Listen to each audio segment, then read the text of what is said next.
Hey guys, I'm so excited to be able to do this. I'm here with Priscilla. Hi. And we're going to be talking about pregnancy at a young age. So before we start with the interview, I want Priscilla to tell us more about who she is and more about her life. Yeah. Hi guys. My name is Priscilla. I am 27. I am Puerto Rican and I have been living here in Texas for about 8 years. I'm a mom of 2 and a wife. A wife. So the first question is, how old were you when you became pregnant at the first time?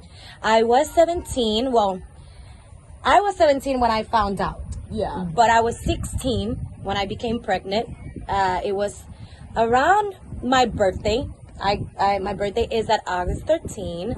So when I first found out, it was September 22nd, and I was about 14 weeks. Wow. When I found out I was pregnant. And I think it was, of course, not like an easy thing. And what situations were happening in your life in the moment that you became pregnant? Well, we were going through a rough time as my brother was murdered. Wow. I will say about 2 weeks after I found out I was pregnant. My mom was in the hospital. My relationship with her was not a very good relationship. So I will say the hardest was to tell my mom after the death of my brother that I was pregnant at 17. You know, that's hard. Okay, so I know that, of course, becoming pregnant at any age, being a teenager, being an adult, is hard because there's so many things in your life that are changing. So, Yes. What do you think were some of the challenges in your life that you had to face as a teenage mom? It was hard. I had to put a lot on stop. I had to put my life, my dreams, what I wanted to become to a side, of course, and focus on this baby that was coming. That even though I didn't want to have a baby at that age, I was actively sexual. I was having sex, no protection, and with protection. And you know, it was just a life-changing situation where I had to say, you know what, I have to put everything to the side. Not having a good relationship with my mom was hard. Yeah. Because it's not the same having your friend or your neighbor supporting you than having your mom supporting you.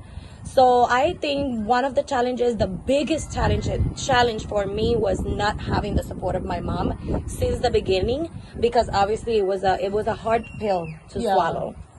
And I know a lot of teenagers, when they find out that they're pregnant, what they want to do, or they always, not always, but in some of the cases, they consider abortion as, did you ever consider abortion as an option? And what advice would you give to teenage girls that are right now going through what you went through and are considering to abort the baby? Yeah. So it didn't cross my mind, not even one time, even though it was something that I was not prepared.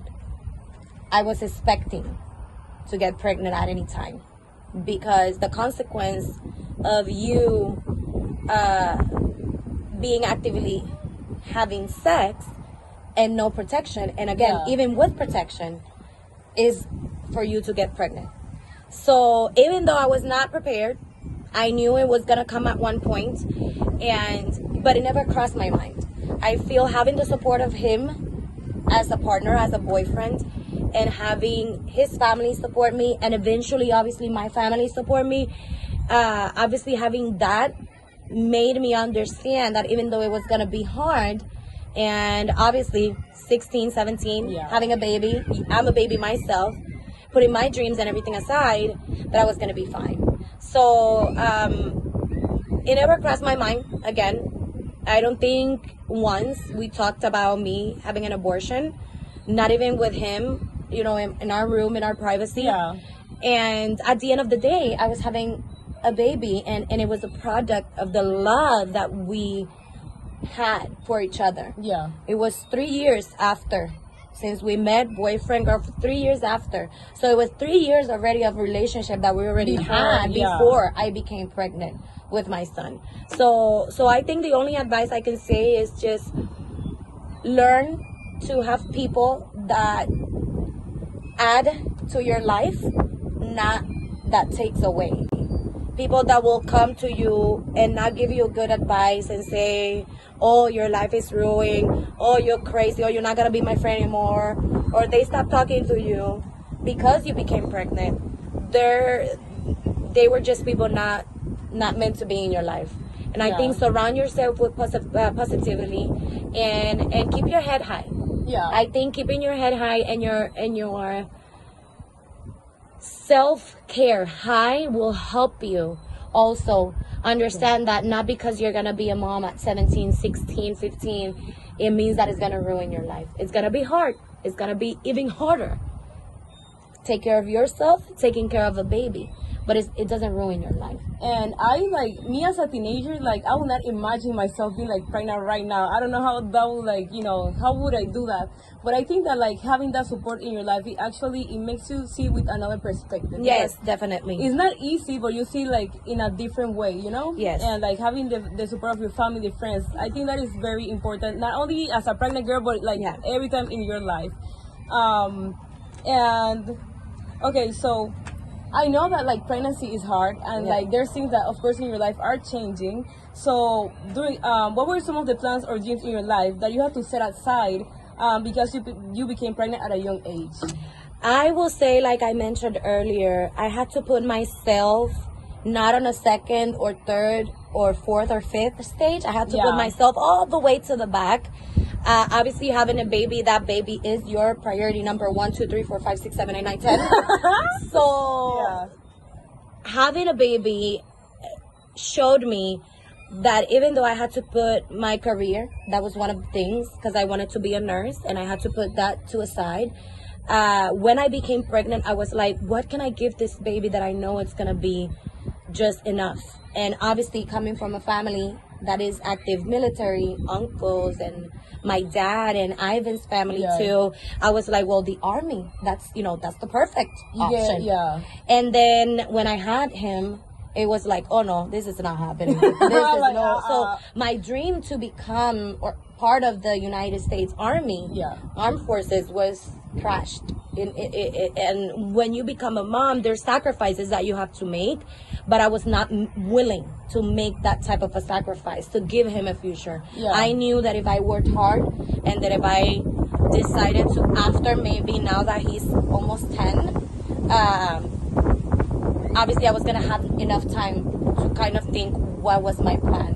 And as of right now, I think even though I had to put that on stop, completely stop, it was like I stopped it. I'm not ashamed of that, to stopping that. I don't feel he ruined my life. Having a baby doesn't ruin your life. That's part of the consequence of your actions. Of your actions. So you can blame it on a baby that really didn't decide it to come to this world. You brought him because of your actions. So I don't think never in my life that my son ruined my life. Now being a mom of 2, they are actually my motivation to say, you know what? I have to do this. Everything that I start, I try to finish it. And if I can finish, I'll try to extract something from it positive. So that way I can tell my kids one day, it's okay if you don't finish.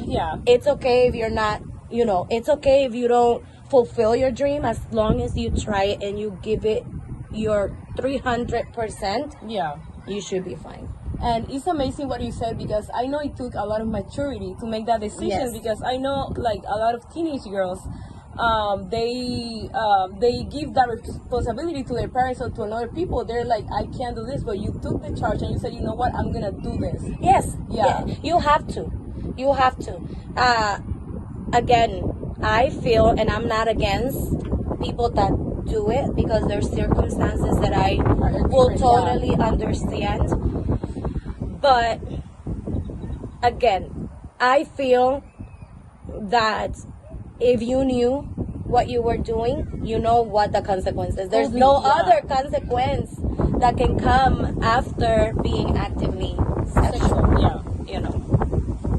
So when you found out that you were pregnant, how do you manage to, like, tell your parents? Because I know it was hard, like, telling your parents you became pregnant at a young age. I know it's not something easy to do. So how do you, like, manage to find the strength like to go and tell your parents like, hey, I'm pregnant, like, you know?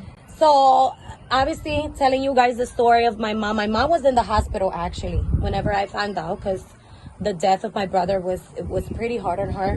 Her heart was not responding properly. So for me to call her already being in that very delicate stage of her life, me coming to tell her, oh, I'm pregnant at 17, it was pretty hard. I didn't know how to do it. I remember I called my brother, because my brother has always been the biggest support from that side. At that time, my brother was the biggest support I had at that moment. And I remember calling him and I'm like, Hisham, I have to tell you something. I'm pregnant, but I don't know how to say it to mama, because I'm Puerto Rican. Yeah. So I said, mama. I'm like, mama, you know, I'm pregnant. And it was such a big relief what I told her. And I'm going to tell you why. I come from a Christian family, so it was harder for me to tell her something like that when I knew that she was expecting so much bigger things from me. Obviously inside of church and as a mom, you know, mothers or parents have big expectations for their kids and their dreams and, you know, whatever I couldn't do, that's what I want my sons and daughters to do. My mom was actually a teenage mom. Wow. She was also a mom at 17 or 16. I think it was the same. She was pregnant at 16 and then she gave birth when she was 17. And again, you know, it's hard. It's hard becoming pregnant when when you're so young, and obviously I was like, I knew she didn't want that for me. So it was hard, but it was such a big relief telling her, knowing that she understood what I was going through. She didn't judge me. She was upset. She was upset, but she didn't judge me. So I feel that relieved about telling her, and she's saying everything is gonna be fine. And I know that because God is with you and He knows every plan, He's the one allowing this to happen. And it is for your good. And I totally understand it now.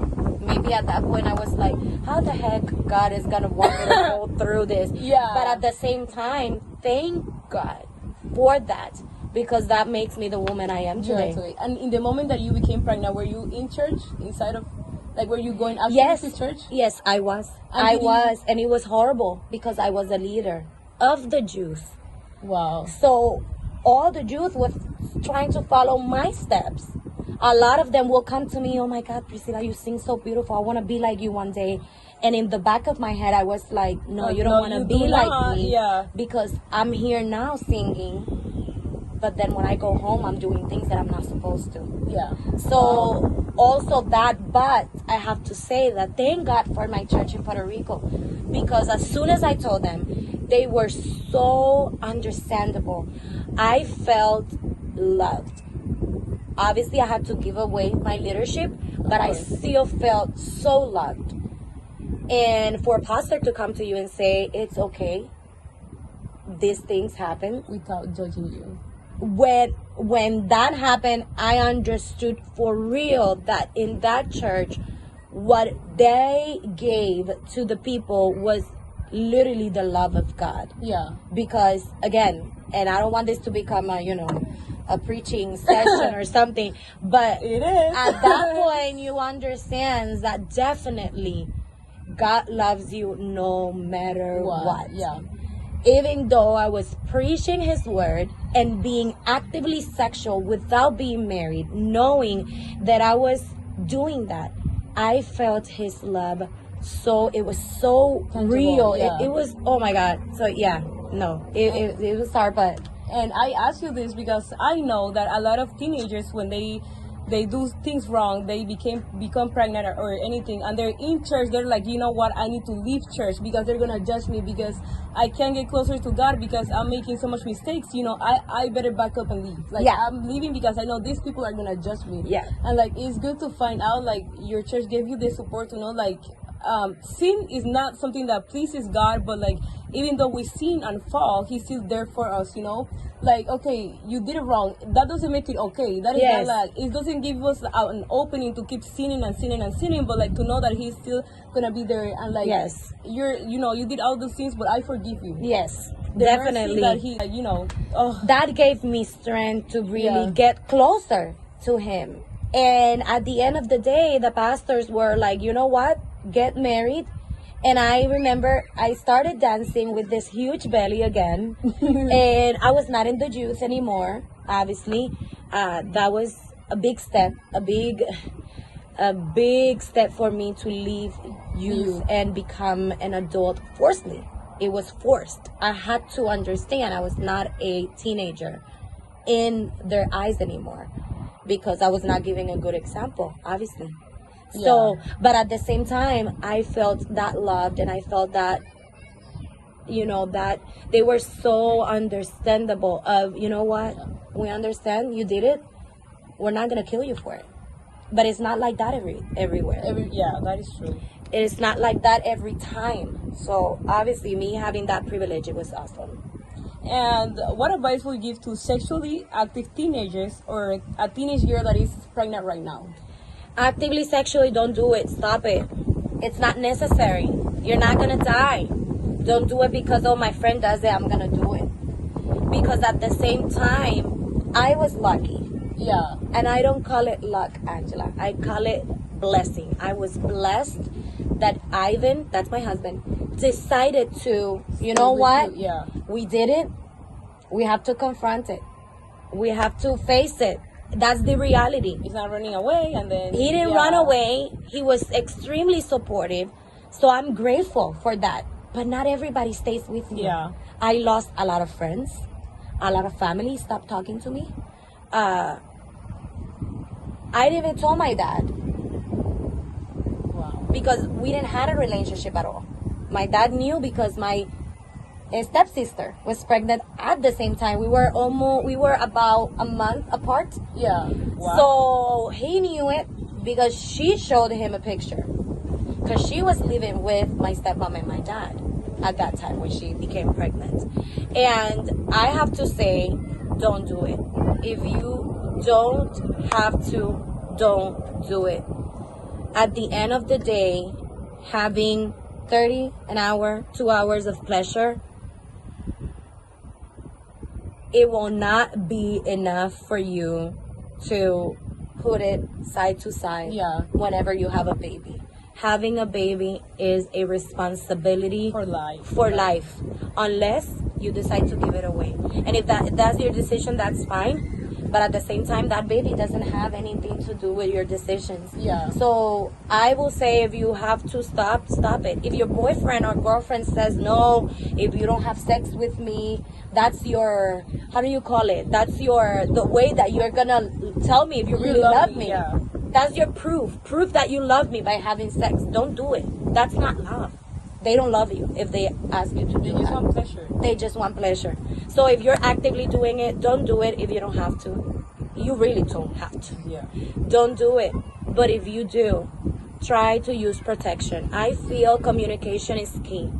And I feel that a lot of pregnancies can be evaded or avoided if you talk to your parents and let them know, you know what, I'm doing this and that. I know you guys are going to be upset, but I don't want to be a teen mom. Please help me. There's going to be two options. Either you stop it or you really get help and get protected. Because it's not just pregnancy, Angela. In the world that we are living, there's so much STDs. Yeah. There's so Especially much sexual transmitting disease that is crazy. I see kids 16, 17 that already have HIV and things like that. I'm like, oh my God, this is it hurts my heart to see that a lot of teenagers are going through that at such a young age. Not only pregnancy, but STDs as well. So again, I will say, if you don't have to do it, don't do it. And for those that are pregnant, lift your head up, smile, and you know what? Continue trying, continue thriving. Understand that it's not over. It's not over for you, and it's not over for that baby. That is not the end. That is gonna be hard. That you're gonna have to sacrifice. That you're gonna have to let a lot of things go. That there's no more nails and hair and makeup and cute clothes and anything. It's gonna be everything for the baby, but you're gonna get through it. if I was able to do it, and there's so many teenage moms that I know. My mom has 4 kids, and she was a teenage mom. 16 was her first one. She gave birth at 17, and my second brother was at 19. So at 19 with 2 babies. It's a lot. At 25 with 3 babies. And then at 30 with 4. And it was never easy for her. I remember all the time how many times I talked to my mom, and she always says it was never easy. But you guys actually made me be a better mom, a better person, a better partner, a better friend, a better support for anybody that needed it. And I am grateful that even though I know I let my mom down, by having her support, I could walk like a queen. Yeah. I could walk with my crown. I knew nothing was gonna fall apart because I had my mom, I had my partner, and I had the love of God. So I think, again, if you are pregnant, don't think it's over, but communicate. Yeah. And if you are actively sexual, communicate too. Get protected. If you have to stop it and you don't have to do it, don't do it. It's not needed. It's not necessarily. It's not cool, and it's not proof of love. So I think that's really what I can say. And I think, like, to add to what she said, I think that I know, of course, being a teenager, I'm a teenager. I know it's hard to control the hormones. Yes. It's hard, but do not skip the steps. Do not skip steps to start doing things that you should be doing in adulthood or when you're married, because there's so much consequences that can be with you for the rest of your life, and you're only getting 2 hours of pleasure. It's not worth it. Yes. And I will say, you know what? It's not only having the baby. If it's hard having a healthy baby, imagine having a baby that's going to need a feeding tube or that has conditions. It's harder. Yeah. 10 times harder. So like Angela said, it's not that it's not worth it. A baby is worth everything in this world. But if you can avoid it, at least for now, I will say do it. Do it. And it's not, again, don't let anybody say you're not cool because you're a virgin, or you're not cool because you're not having sex and we are. Okay, good for you. Yeah. Because at the end of the day, you might see them pregnant with 1, 2, or 3 kids by 25, and you having a huge career, having stability in life, being financial or maybe stable, and being able to say, now I'm ready for a baby. Get prepared. Not all the time you're going to be able to, but if you can plan it. It's better that way than having it just, obviously you're not giving anything to the baby. Yeah. And then you have to come with so many people to give you support, and if the support is not there, then you're by yourself. Harder, So, yeah. Yeah, well, I think that will be all for this interview. Thank you for saying yes, because I know it's not easy opening up and talking about your story. It's not something easy to do, because there can be positive and negative outcomes, Yes, no, definitely. But thank you for saying yes. You're welcome. I'm looking forward to doing more interviews with you. Yes, maybe. ma'am. Yay. Yes. Well, bye, guys. Bye. Thank you.